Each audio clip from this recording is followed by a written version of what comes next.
myself.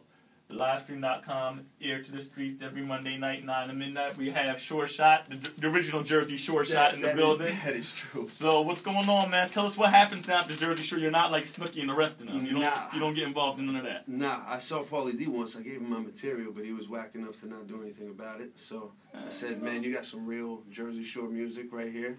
So you could play it, because I saw him, because I was doing some stuff at the Aztec. And I thought he was genuine at first, but the type of people that you see, and then you follow up with them on Twitter, and they act like they have no idea. That is true. But that's okay, though. I forgive them for that. All right. Tell us about your new album, The Sure Shot. Slowly but surely, people take a good look. If you don't have it, copy ASAP. Tell us more about the album. There's 18 tracks on it. It's available on iTunes and Amazon and almost every major online portal, which is good. It's got several different producers, people that I came up with in college, different DJs, like 7 or 8 different producers that did some of the beats on there. So I was fortunate enough to just, come out with it and finally do it and press it up, because it took a while. So, okay. Tell us some more background about you. What made you want to get into hip-hop? Because I know down the shore... It's not too much of it. It's not too much of it. I mean, they're more into... When you go to the clubs down, they're more into the techno, trance, rave stuff. Absolutely. But it's a stereotype from the TV show.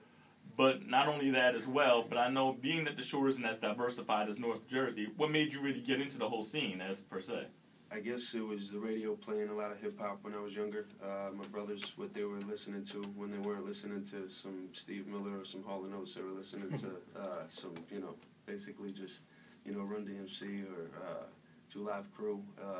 Me So Horny. Yeah, Ice T and all kind, just joints that I wasn't copping those albums yet, or, but I was at least soaking it all up, and I was a big Motown fan as a kid, so it was always almost in my blood, I felt like. And you mentioned the producers on this album. Do you have any collaborations, any major collabs on this?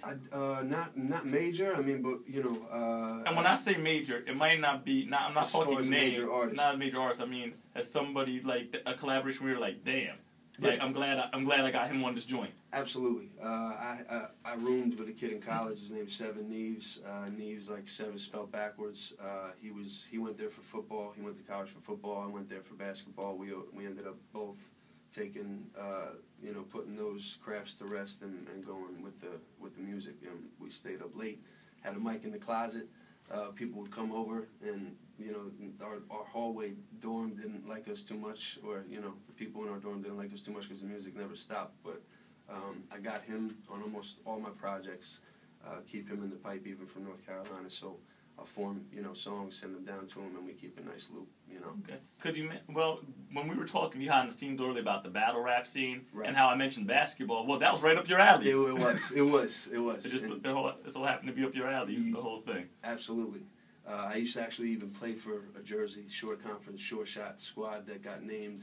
That's how I got the name. It was a kid, Greg Albano. Actually, he played hoop. Came up with that name. I played the next year on that team, and I put that to rest and kind of, basically the moment of truth with the Sure Shot on the royalty and the Sure Shot on the Dwick. I was always a huge fan of the word, and it just kind of came about that way. Okay. So are there any other producers that you might want to work with? Man, I would work with any producer that has that has skills, especially skills of sampling. I need scratch work bad on a lot of my stuff, so I have a musician that I work with that produces everything from scratch, but we don't sample anything, we don't scratch anything, so there's some elements missing that I'm seeking. You know what I mean? And so you mentioned you went to school. What was your major? My major was communications. Oh wow! Yeah, you could be doing my job. I used to do this on the Thursday night throwdown. I used to just play music. I didn't have too many people come up though, so to speak.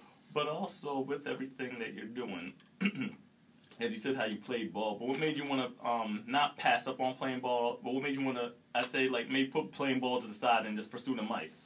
Because people were digging what we were putting out. When I was making mixtapes on just cassette tapes from bum boombox in '99, and it was it was something that people started digging in my town, by the time I brought it down to college, after I played ball in high school and stuff, it was just something that I was locked into doing, and people, it was almost just like I had my heart set on people are gonna know me for music, not basketball anymore.